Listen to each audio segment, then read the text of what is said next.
Faço musculação 2 vezes, jiu-jitsu 3 vezes por semana. O treino de jiu-jitsu funciona, basta como cardio. Cara, acho que essa é uma das dúvidas mais antigas da galera que treina musculação e treina jiu-jitsu. Se o treino de jiu-jitsu ele também funciona como cardio. E aí eu tenho que te explicar a diferença do que é um treino, do que é o uso de uma habilidade. Não é porque você se sente cansado no jiu-jitsu que ele faça você ganhar capacidade cardiovascular, tá? Alguma capacidade você ganha, e talvez você fique surpreso com o que eu vou falar, mas a musculação também ganha capacidade cardiovascular. Contudo, não é um ganho específico, né?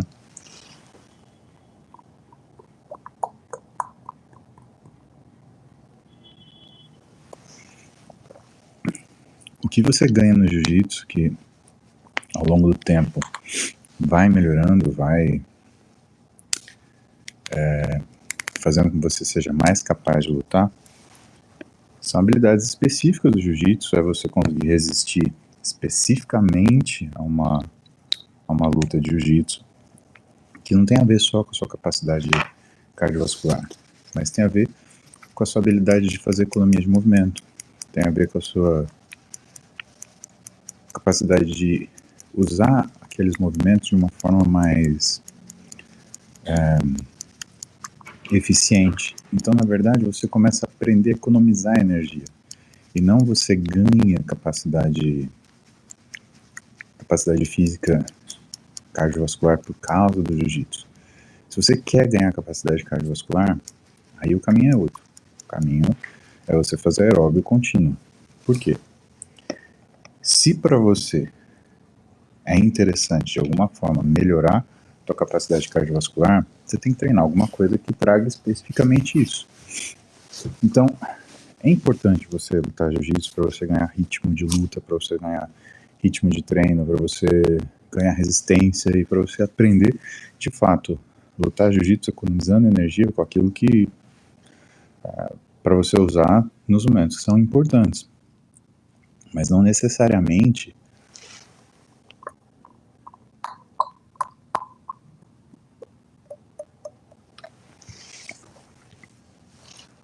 porque você faz uma luta de 10, 12 minutos, isso vai ter algum tipo de ganho, ou vai representar algum tipo de ganho de capacidade cardiovascular para você, por exemplo, correr 10, 12 minutos.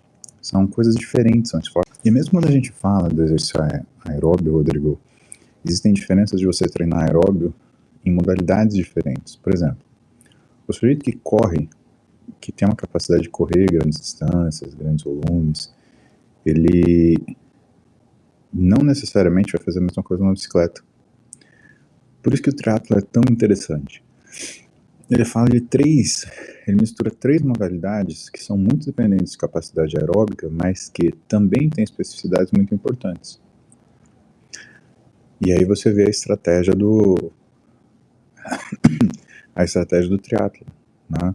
Quem corre bem tem uma estratégia de competição, quem pedala bem tem uma estratégia de competição diferente, quem nada bem tem uma outra estratégia de competição. Então, mesmo dentro do cardio, se você for comparar, ou se você for tentar transferir capacidades de adaptação cardiovascular dentro, né, dessa rotina, não é porque você corre bem que você vai pedalar bem, não é porque você pedala bem que você vai correr bem, e não é porque você pedala e corre bem que você vai nadar bem. O que existe quando você vai para os esportes, e jiu-jitsu é uma arte marcial, mas que quando a gente transforma em campeonato, se torna um esporte, você tem tanta diferença do que são esse uso cardiovascular e força, que vão acontecer em outros esportes também. Vamos pegar, cara, a gente estava falando ontem do Cristiano Ronaldo, que se tornou campeão com o Al-Nassr, né? O futebol, por exemplo. O futebol, ele não é 100% cardio de alta intensidade. Né? Não é, aliás, cardio de média intensidade. Se você fica correndo, sei lá, a 9 km por hora, ou que seja 12 km por hora, isso é só uma parte daquilo que uma partida de futebol ela vai utilizar de você. Visto que existem posições, por exemplo, dentro dentro do time de futebol, onde você tem jogadores que basicamente o jogo para eles é tiro. Então esse cara treina o quê? Tiros de 50 metros, né? Ele tem uma atividade altamente anaeróbia. E o exemplo do Cristiano é um exemplo bom, porque o esporte que ele faz hoje, que ele adora, é paddle, né? Tanto que ele comprou uma empresa que é uma quadra de paddle lá em Lisboa, de tanto que 57 anos, silicone há 20 anos. Agora muitas dores nas articulações e punho. E nuca. Pode ter relação pensando em fazer explante. Olha, eu acho que você primeiro tem que fazer uma investigação, né? Por que tem tanta dor em articulação, né? E primeiro, se são todas as articulações mesmo, né? Ou se são punho e nuca, né? Eu acho que não dá punho cervical, né? Acho que não dá pra gente chegar nessa conclusão tão rapidamente sem avaliar como é que tá a tua rotina, né? Por exemplo, eu já tinha um incômodo na cervical, porque eu tinha 3 hérnias cervicais, operou, tirou, e essa semana voltou minha dor na cervical. Mas por quê? Porque eu fico com uma tipóia, né, 23 horas por dia. Então ela tá puxando meu pescoço aqui assim, e isso tá me incomodando. Então, precisa enxergar no seu dia se não tem alguma coisa que tá fazendo você ter essa dor. Porque às vezes a gente quer relacionar as coisas, juntar tudo numa coisa só e aí é que a coisa dá errado, né? A gente tende a achar esse culpado para as nossas doenças, né? E nem sempre tem. Muitas vezes são condições multifatoriais, né? Você tem dor articular na cervical, como é que está a tua posição de dormir? Quantas horas você está dormindo por noite? Você já fez um exame inflamatório para ver se você tem chance de ter uma doença reumática, né? FAM, FR, né? Já pesquisou sua função inflamatória global, VHS, PCR, alfa-1-glicoproteína ácida? Então, eu acho que tem que partir disso, né? Acho que tem que fazer uma avaliação do seu ambiente, tem que fazer uma investigação de função inflamatória geral e mesmo que dê positivo para uma doença reumática, né, a gente tem que ser muito cauteloso em falar assim, foi o implante. Senão de repente você faz um explante, né, você vai tirar esse implante de mama, isso vai te deixar super chateado, não vai resolver o problema, e ainda você vai ter que lidar com uma condição de olhar para o teu físico e não se reconhecer do ponto de vista de identidade naquilo que você está acostumada com você, ou como você gosta de se enxergar. Eu não estou falando com isso que a estética ela é mais importante que a sua saúde. O que eu estou falando é, antes de você chegar a conclusões que talvez você tenha ouvido anedoticamente, né, porque quando começaram os implantes de mama, eu não tenho certeza, pessoal, se foi década de 70, 60 ou 80, né, existiam alguns boatos de que as mulheres que tinham feito implantes de silicone, elas tinham desenvolvido doenças reumáticas, né, inclusive gerou um grande burburinho. Mas, até onde eu sei, isso não foi conseguido provar em todos os casos, sabe? Então a gente tem que ter um cuidado muito grande em não tomar decisões muito importantes a partir de suspeitas que não necessariamente elas se confirmam, né? Bom, explante de silicone nas mamas. Eu acho que é uma decisão drástica que ela tem que ser avaliada na seriedade, inclusive daquilo que é a sua saúde mental. Eu te explico por quê. Muita gente gosta de colocar estética como se fosse uma coisa secundária na vida de uma pessoa. E eu tenho uma visão um pouco diferente disso, porque eu acredito que a estética, na verdade, se a gente for olhar na filosofia, né, existe uma frase que fala que a estética é a pedagogia do belo, ou a pedagogia da bondade, na verdade. Né? E por que isso? Né? Acho que desde os primórdios, a raça humana, ela buscou, de certa forma, privilegiar aquilo que era bom, aquilo que era justo e aquilo que era belo. Né? Então, são valores. Né? E eu acredito que, de alguma forma, nos últimos anos, algumas pessoas deturparam esses conceitos, principalmente porque eles consideram que beleza são padrões e não uma sensação. Eu te explico. Cadê meu gatinho? Meu gatinho estava aqui até agora, ele estava deitado aqui na frente de vocês. O meu gato, o Whisky, né? Todos eles, nós vamos ficar com ciúme. Mas o meu gato foi uma das coisas mais belas que eu já vi na frente. Não. E ele não tem implante, ele não tem preenchimento, ele não tem forma, né? O meu capacete de corrida, ele foi construído, ele foi desenhado, né? Tem todo um trabalho da Artmix, né? Para ele se tornar belo, não só funcional. Para mim, a minha esposa é a mulher mais bonita do mundo. E aí você começa a raciocinar, o que é belo se não a própria identidade? Então, de uma forma muito objetiva, né, eu acredito que algumas pessoas que não se sentiam belas, porque a priori existe, ou, vou melhorar a frase, pode existir beleza em qualquer ser humano, exceto, você pode não ver, porque esse ser humano pode decidir não mostrar. E a beleza, ela responde uma coisa complexa, né, que faz com que a gente mude opinião, inclusive quando traços físicos não nos soam tão familiares. Por que eu digo isso para você? Porque tem gente que é esteticamente muito elaborado, tem uma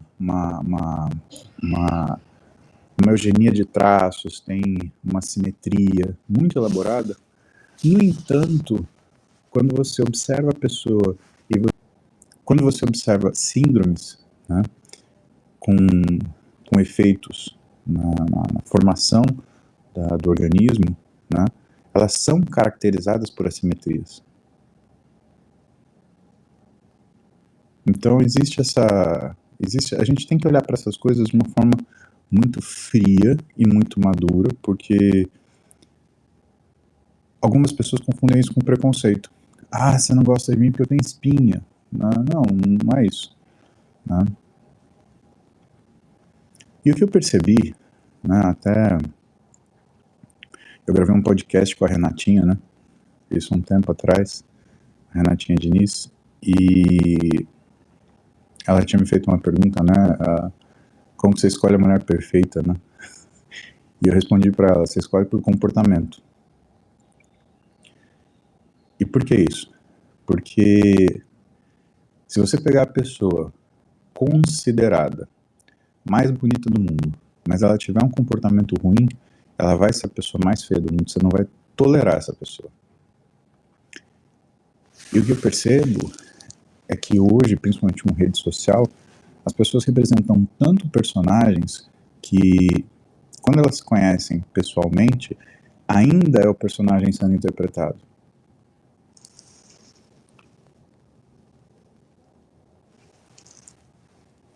Vocês estão ouvindo bem? Eu esqueci de perguntar do microfone. Bom dia, Twitch.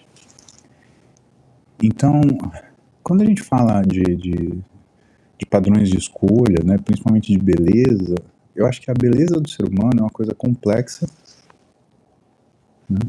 A beleza do ser humano é uma coisa extremamente complexa. A Roberta, ela era bailarina e ela tem um físico de balé, né? Então, aquela mulher longilínea. E uma das coisas que eu tive que aprender na minha profissão, porque a nossa equipe, ela ajusta o físico para as pessoas do jeito que as pessoas querem, né? Eu tive que aprender a tirar a minha opinião individual do meu trabalho. Porque o importante não é o que eu acho. O importante é como a pessoa gosta de se enxergar. E na minha profissão de médico do esporte, e que lida ainda com fisiculturismo, né, de certa forma estética, eu não posso me dar o luxo de querer fazer com que as pessoas elas sejam do jeito que eu gosto, percebe? Elas têm que gostarem delas. E eu descobri admiração por uma variedade de físicos, né? Com mais gordura, com menos gordura, com mais músculo, com menos músculo. Mas se você falar o físico que olha no meu coração, cara, a forma física que olha no meu coração é a Roberta. Aliás, é especificamente ela. E é engraçado que quando eu era moleque, eu tinha essa coisa, cara, eu vou casar com uma bailarina. Vou casar com uma bailarina, vou casar com uma bailarina. Eu nem sabia por que eu queria isso, pra te falar a verdade. Eu não sei de onde saiu isso daí.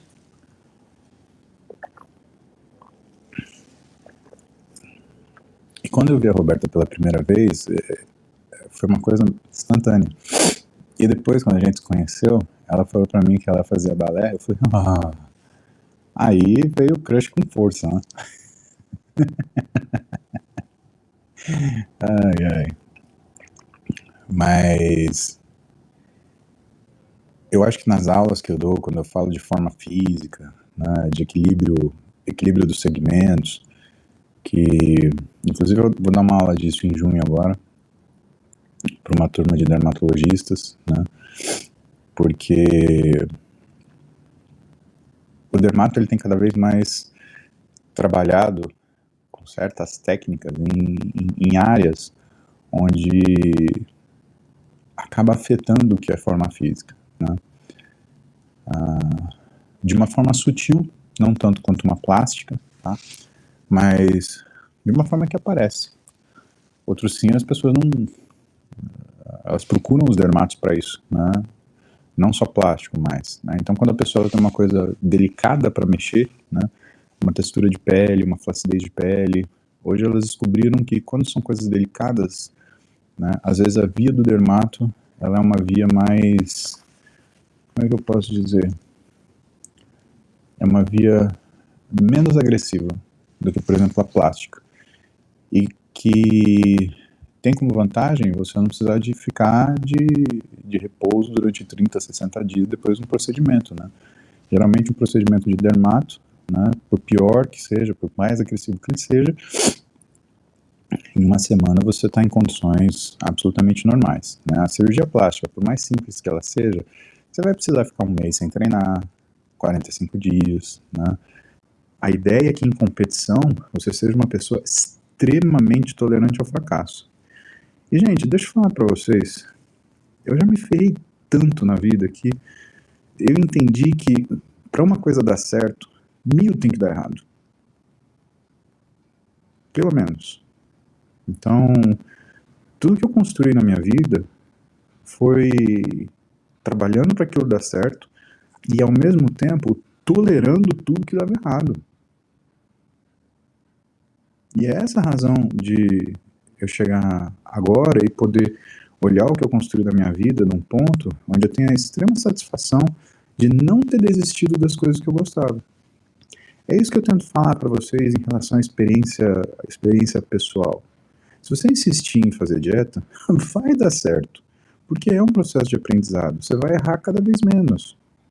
Se você insistir em ir para academia, cara, você quer ser perfeito na primeira vez que você começou? Na boa, você quer começar a treinar e você ter a resiliência de um Kaique, de um Pacholoc, né?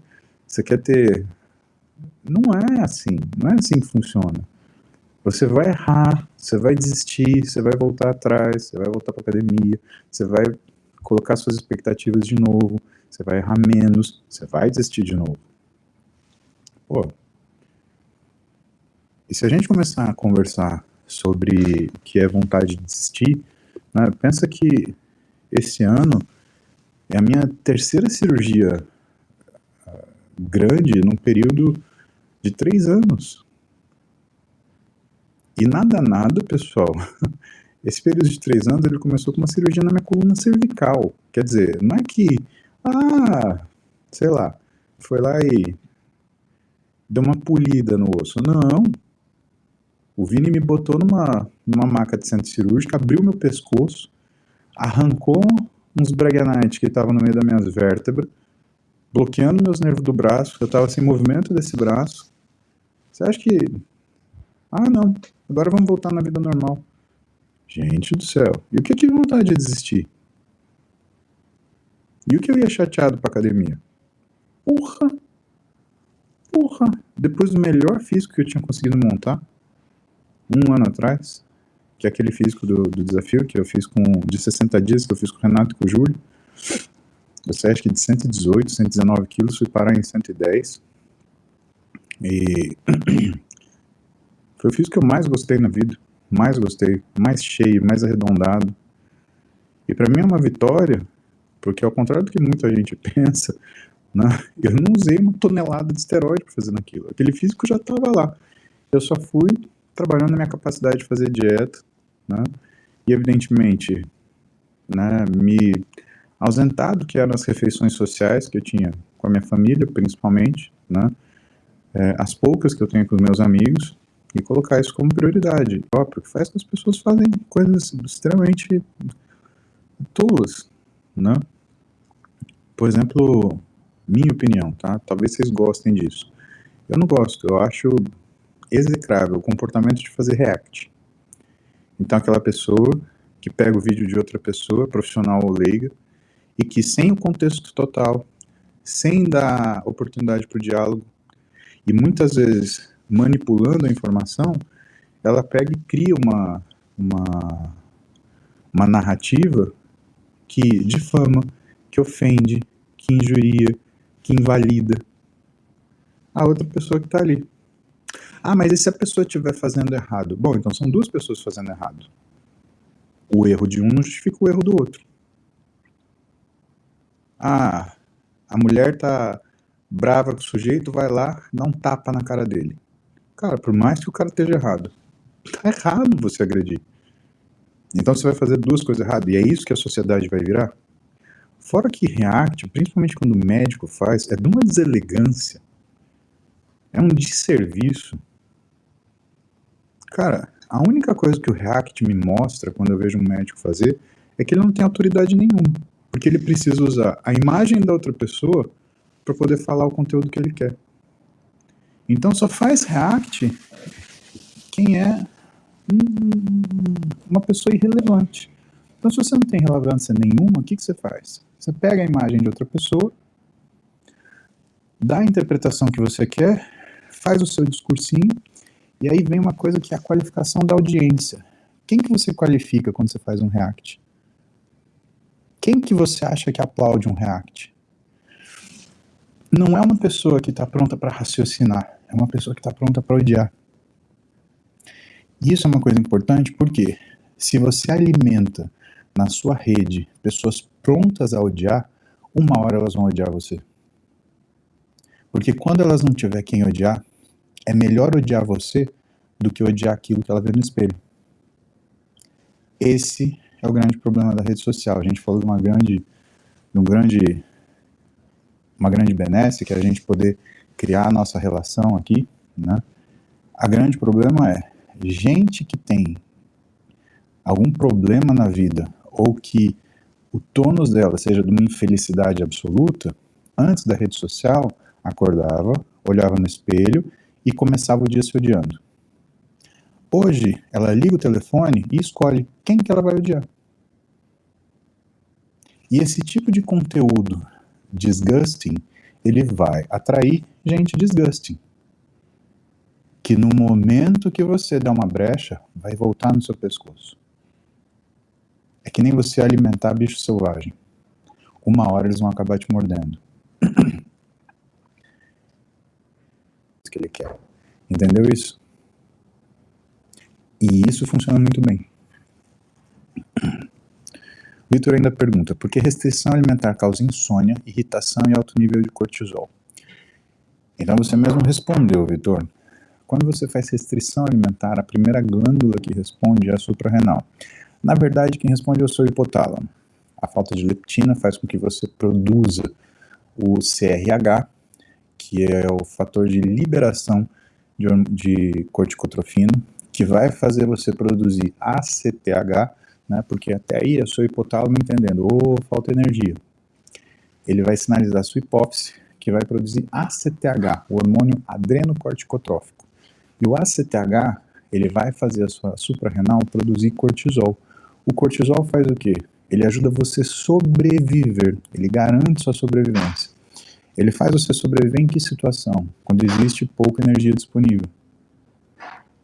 Como que o cortisol faz isso? Aumentando a resistência à insulina. Quando você aumenta a sua resistência à insulina, você lentifica o gasto de energia e você tem a chance de sobreviver.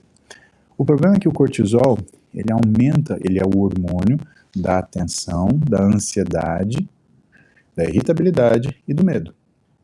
E ele age num lugar no nosso cérebro chamado amígdala, que é o centro neural que cuida da ansiedade, compulsividade e irritabilidade. Não bastasse isso, ele aumenta a produção de uma substância chamada BDNF, que é um fator neurotrófico, né? Ele alimenta a função cerebral. E aí o que acontece se você não come? À noite o seu cortisol tinha que estar baixo, está alto, então o seu cérebro está funcionando a 1000. E qual é o problema? Como você tem um BDNF alimentando um cérebro que está funcionando à base da sua amígdala, ansiedade, compulsividade, irritabilidade, o que você vai sentir é mal-estar. Você não sente que tua cabeça está funcionando bem. Você sente que você está mal, que você está com medo, que você está nervoso. E muitas vezes, como o cortisol ele alimenta a amígdala, que controla a sua ansiedade, as pessoas que têm o comportamento de quando ansiosas comer, o que elas vão fazer? Elas vão para a geladeira comer de madrugada. Porque essa ansiedade não passa. E essa ansiedade sustentada, ela gera uma demanda para o teu córtex ativar o que é o centro de recompensa. E como essa pessoa ela tem essa característica, o que ela faz? Ela provoca um aumento na função do seu centro de recompensa que vai fazer você comer. E principalmente coisas o quê? Que são hedônicas. Né? Então você não vai comer arroz, feijão e frango. O que você vai comer é chocolate. Dr. Glaucia Giacom. Então, essa amígdala não é a amígdala da garganta, Glaucia. É a amígdala cerebral, tá? Tem a tonsila palatina, que a gente chama de amígdala, né? E tem a amígdala cerebral. A amígdala cerebral ele é um centro neural que cuida, né, de irritabilidade, ansiedade e compulsividade, tá? Então são coisas diferentes. Pode ficar tranquilo, tá? E é por isso, Vitor, que restrição alimentar causa insônia, irritação. E a fisiologia, ela vem em parte. Roberto Dalacqua, testo 220, 46 anos, 1,83 m, 84 kg. Já tentei de tudo para aumentar. Diagnóstico de varicocele. Devo operar para ver se melhora? Obrigado. Beto, a gente precisa saber qual a intensidade dessa varicocele. Geralmente, quando é uma varicocele grau 1, não costuma interferir na produção de testosterona. O que a gente tem que descobrir aí? Cara, você tem 1,83 m e 84 kg. Não me parece que você tenha nem mesmo um sobrepeso que justifique uma síndrome metabólica, uma resistência à insulina, que possa fazer uma síndrome MOSH. Então, eu já deixo mais de lado o que seria um hipogonadismo causado por resistência à insulina, tá? A varicocele eu investigaria mais. Se for dela, né, aí provavelmente uma varicocele grau 2 ou grau 3. E o grande problema é que a varicocele, né, quando ela está há muito tempo sem diagnóstico, você acaba tendo esse efeito de diminuição da testosterona e nem sempre você operar a varicocele vai fazer com que você consiga ter a retomada da sua produção de testosterona. Outra coisa que a gente tem que entender é o seguinte, né? Como que o teu sistema nervoso central está reagindo a isso, porque se for uma deficiência testicular causada pela varicocele, você vai estar muito próximo de um hipogonadismo hipergonadotrófico. Então vai ser uma boa notícia para a gente se você fizer um exame de LH e FSH e eles vierem abaixo de 5, tá? Vai ser uma má notícia se eles vierem acima de 10. Aí quer dizer que tua hipófise e teu hipotálamo estão tentando o máximo possível extrair função do seu testículo e não estão conseguindo, tá? Então, além da testosterona, a gente precisa do SHBG, LH, FSH, estradiol, porque também pode ser uma disfunção por excesso de produção de estradiol. E se você for um cara que tem muito estresse, você produz mais cortisol. Quem produz mais cortisol aromatiza mais testosterona, ou seja, transforma a testosterona mais em estradiol, e o estradiol faz inibição do eixo hipotálamo-hipófise. Então, aí vem o componente de estresse, tá? E inibina B, tá? Por quê? Porque a inibina B, ela ajuda a gente a avaliar o que é o nível de trabalho do testículo, tá? Então, sempre que a gente avalia esses hipogonadismos, né, é importante ter o hábito de pedir inibina B. Para a mulher, a inibina B, ela varia muito. Então, para a mulher, a gente costuma pedir o hormônio antimuleriano. No caso do homem, a inibina B tende a variar pouco. Então, a gente costuma pedir inibina B para variar o hipogonadismo. E esse tipo de hipogonadismo induzido por estresse, ele pode estar ligado à sua resposta neurológica aos estímulos que você tem no dia, né? Ou seja, uma sobrecarga cognitiva e emocional. Ela pode estar ligado a uma falta de sono ou a uma disrupção de sono, que é o mais comum causa insuficiência testicular e hipogonadismo, mais comum. E de uma forma terciária, alterações no padrão alimentar, que eu também acho mais difícil porque você está num peso compatível, né? 84 quilos para 1,83 m faz sentido. Então,